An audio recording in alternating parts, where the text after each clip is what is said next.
अच्छा अच्छा, तुम रो मत। मैं तुम्हारा मदद करता हूँ। मैं तुम्हारे लकड़ियों को अपनी शरीर से लपेट लेता हूँ, लेकिन तुम लकड़ियों को ले जाकर पटकना मत, चुपके से रखना। बहुत समय पहले की बात है। एक गांव में एक परिवार रहता था। उस परिवार में 7 भाई और एक बहन थी। उनके माता पिता बचपन में ही देहांत हो गया था। सभी भाई बहन ने भी अपनी जिम्मेदारियां समझ ली थी। शुरू में सबको गुजारा करने में काफी परेशानी हुई थी, लेकिन समय के साथ उन्होंने माँ बाप के बिना जीना सीख लिया। ये उस समय की बात है जब समाज के पुरुषों का काम जंगली जानवरों, पक्षियों का शिकार करना और औरत का काम सिर्फ घर के काम काज करना और बच्चों को संभालना होता था। 7 भाई और बहन गांव में बड़े प्यार से मिलजुल कर रहते थे। दिन निकलते ही सातों भाई शिकार के लिए जंगल निकल जाते और बहन सबके लिए खाना पकाती थी और घर के बाकी दूसरे काम करती थी। भाई जब जंगल से वापस आते तो साथ में जानवर, पक्षी आदि को मार कर लाते थे। बहन उनके मांस को पकाती और सब भोजन करते थे। ऐसे ही दिन गुजर रहा था। एक दिन 7 भाई जंगल में शिकार करने के लिए गए थे। शाम होने वाली थी। बहन सबके लिए खाना बना रही थी। जब वह सब्जी के लिए हरा साग काट रही थी, तभी हंसिया की तेज धार से उसकी उंगली कट जाती है। कटी हुई उंगली से खून बहने लगी।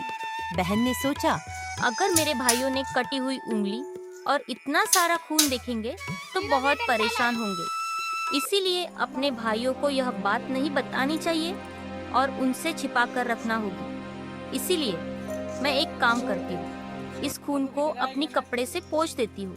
परंतु मेरे भाई कपड़े में लगे हुए खून के बारे में पूछेंगे तो मैं क्या जवाब दूंगी? मैं ऐसा करती हूँ कि मैं ये खून दीवार पर पोंछ देती हूँ, लेकिन फिर मेरे भाइयों को तो ये अच्छे से दिखाई देगा। क्या करूँ क्या करूँ? बहन बेचैन होकर इधर उधर घूमने लगी, लेकिन उसे कोई ऐसी जगह नहीं मिली जहाँ वह अपना बहता हुआ खून पोंछ सके और उसकी भाइयों की नजरों से बच सके। उसे कोई उपाय ना मिलने पर उसने सोचा, एक काम करती हूँ, खाने के लिए जो साग बना रही हूँ उसी में ये खून पोंछ देती हूँ। इससे मेरे भाइयों को कुछ नहीं पता चलेगा। उसने साग में खून पोंछ दिया। शाम को सभी भाई जंगल से वापस आए तो बहन ने सभी भाइयों के लिए खाना परोसा। आज 7 भाई जब खाना खा रहे थे तब उन्हें साग बहुत ही स्वादिष्ट लगा। सातों अपनी उंगलियां चाटते रह गए और अपनी बहन की तारीफ करने लगे। क्या बात है बहन, आज बहुत स्वादिष्ट साग बनाई हो। इतना स्वादिष्ट साग तो मैंने अपनी पूरी जिंदगी में कभी नहीं खाया। हाँ भैया, मैं भी इतना स्वादिष्ट साग पूरी जिंदगी में नहीं खाया। बहन ने कुछ नहीं बोला। दिन भर के थके होने के कारण सातों भाई उस दिन जल्दी सो गए। अगली सुबह रोज की तरह जंगल में शिकार करने चले गए।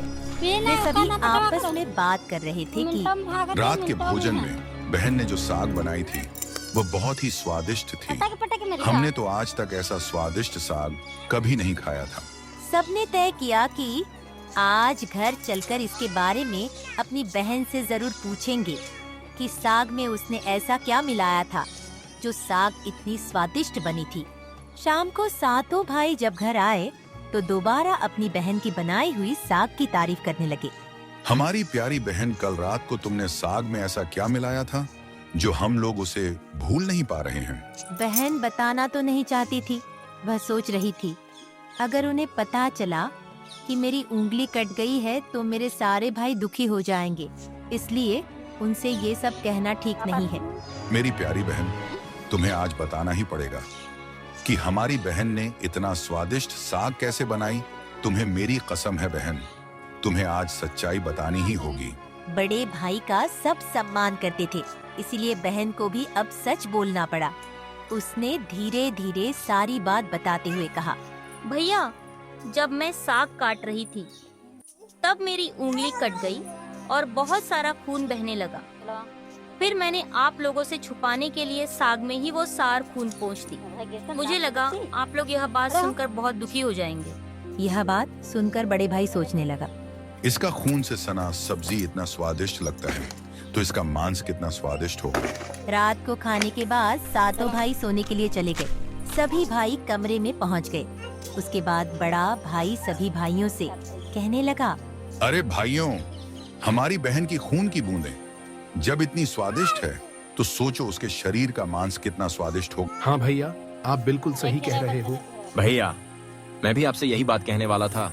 सभी भाई अपने बड़े भाई की बातों से सहमत होते हैं, लेकिन छोटे भाई इस बात का विरोध करते हुए कहते हैं, भैया, आप लोग यहाँ क्या बात कर रहे हैं? अपनी छोटी लाडली बहन को काटकर खाने की बात कर रहे हैं। आप लोगों को शर्म नहीं आती भैया?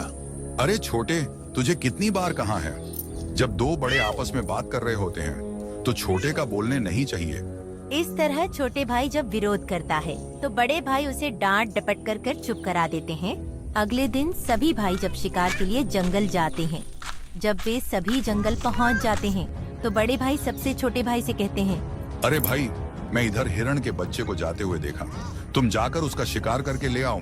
बड़े भाई की आदेश पाकर छोटे भाई हिरण का शिकार करने के लिए चला जाता है। छोटे भाई की जाते ही बड़े भाई सभी भाइयों से कहते हैं, सुनो भाइयों, हम अपनी बहन को उसकी शादी के बहाने यहाँ लाएंगे, फिर उसे तीर मारकर उसका स्वादिष्ट मांस पकाकर खाएंगे। पांचों भाइयों को अपने बड़े भाई की योजना बिल्कुल अच्छी लगी। शिकार करने के बाद सभी भाइयों ने मिलकर एक टिले पर बांस का एक चबूतरा बनाया।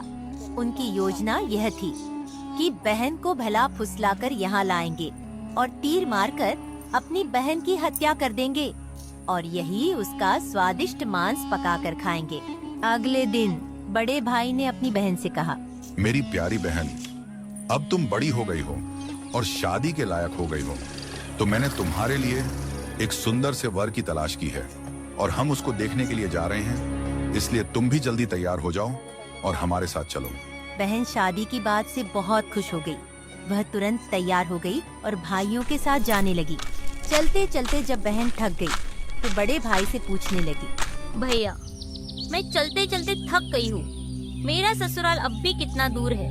बहन, बस अभी कुछ देर में पहुंचने वाले हैं। टीले पर पहुंचते ही बड़े भाई ने अपने छोटे भाइयों से बोला, बहन को टीले पर खड़ा करके उसको रस्सी से खंबे के सहारे बांध दो। बड़े भाई का आदेश पाकर सभी भाई मिलजुल कर बहन को बांधने लगे। बहन को कुछ समझ नहीं आ रहा था कि उनके भाई ऐसा क्यों कर रहे हैं। तभी उसके छोटे भाई बड़े भाई से कहते हैं, मैं आपसे हाथ जोड़कर विनती करता हूँ भैया, आप बहन को मत मारो। छोटे भैया, आप ये क्या कह रहे हो? भला मुझे बड़े भैया लोग क्यों मारेंगे? तब छोटे भाई ने बहन को सारी बात बताई। यह सुनकर बहन के पैरों तले जमीन खिसक गई। अपने सभी भाइयों को हत्यारे के रूप में देखकर बहन का हृदय हाहाकार करने लगा। वह समझ नहीं पा रही थी कि इतना प्यार करने वाले भाई आज मुझे मारने जा रहे हैं। वह ईश्वर को याद करते हुए बोली, भगवान, अब तुम ही मेरे सहारा हो। मेरे छायो भाई मेरी हत्या करना चाहते हैं। इनमें से कोई ऐसा नहीं है जिसके दिल में मेरे लिए दया और प्रेम हो। अपनी बहन की बातें सुनकर सातवां भाई द्रवित हो उठा। बहन की पुकार पर वह तड़प कर रह गया, परंतु उसे 6 बड़े भाइयों को रोकने का साहस नहीं हुआ। बहन को निर्ममता से बांधने के बाद बड़े भाई ने सबको बारी बारी से उस पर तीर से प्रहार करने का आदेश दिया। बड़ा भाई सबसे पहले हाथों में धनुष लेकर जब अपनी बहन पर प्रहार करने को हुआ, तब बहन भाई के सामने हाथ जोड़कर कहने लगी, मारो भैया, छाती में लक्ष्य करके मारो। भैया, छाती में लक्ष्य करके मारो। मारो भैया, मारो भैया, छाती में लक्ष्य करके मारो। बड़े भाई ने कठोरता दिखाते हुए तीर चलाया, पर उसका निशाना चूक गया और वह तीर दूर जा गिरा। उसके बाद अब दूसरा भाई तीर मारने को तैयार हुआ। बहन ने उसके आगे भी हाथ जोड़कर वही बात बोली, मारो भैया, मारो भैया, छाती में लक्ष्य करके मारो। भैया, छाती में लक्ष्य करके मारो। मारो भैया, मारो भैया, छाती में लक्ष्य करके मारो। इसी तरह एक एक करके सभी भाइयों ने बारी बारी से बहन की छाती में लक्ष्य करके तीर मारने की कोशिश की, परंतु बहन हर बार यही बात कहती रही। 6 भाई तीर मारने में असफल रहे। अब 7वें भाई की बारी थी। सभी भाई छोटे भाई के पास गए। बड़े भाई ने छोटे भाई से कहा, छोटे, अब तू निशाना लगा। नहीं भैया, मैं निशाना नहीं लगा सकता। मैं अपनी बहन को नहीं मार सकता। देख छोटे, अगर तुम निशाना नहीं लगाओगे या तुम्हारा निशाना चूक गया तो हम